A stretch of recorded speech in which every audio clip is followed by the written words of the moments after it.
సంక్రాంతి సంప్రదాయాలకు కొత్త కాంతిని తెచ్చే సంకురాత్రికి తెలుగింటి ఆడపడుచులు సరికొత్త శోభను తీసుకువచ్చారు. సంప్రదాయమైన లంగావోణిలో సంక్రాంతి లక్ష్మిగా కనిపించి సందడి చేశారు. బాపు బొమ్మలను తలపించి తెలుగుదనాన్ని ప్రదర్శించారు.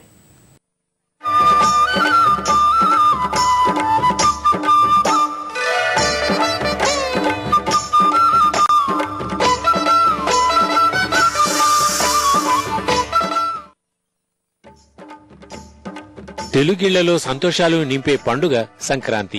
ఆబాల గోపాలానికి ఇష్టమైన పండుగ సంబరాల సంక్రాంతి. యువతులు, మహిళలు ముంగిళ్లలో రంగురంగుల రంగవల్లులు వేసి సంబరపడిపోతారు. చిన్నారులు గాలిపటాలు ఎగురవేస్తూ కేరింతలు కొడతారు. మగమహారాజులు కోడిపందాలు కాస్తూ 3 రోజులు సరదాగా గడుపుతారు. ఇవన్నీ ఒక ఎత్తైతే సంక్రాంతి లక్ష్మిగా పిలిచే ఆడపడుచులు లంగా ఓణీలు ధరించటం పండుగకు మరింత శోభ తెస్తుంది.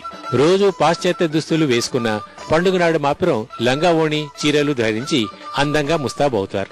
విజయవాడ నీకేపాడులోని విజయవాడ మేనేజ్మెంట్ కళాశాల విద్యార్థినులు సంప్రదాయ దుస్తుల్లో అదరహో అనిపించారు.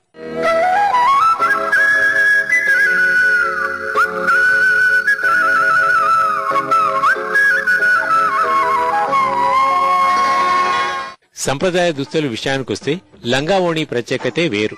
పంజాబీ డ్రెస్సులు, టాప్, జీన్స్ ఎన్ని వచ్చైనా లంగావోణి ముందు దిగదూడిపే. పాశ్చాత్య సంస్కృతి కారణంగా వీటికి కాస్త ఆదరణ తగ్గిన పండుగ నాడు మాత్రం యువతులు లంగావోణికే ప్రాధాన్యం ఇస్తారు.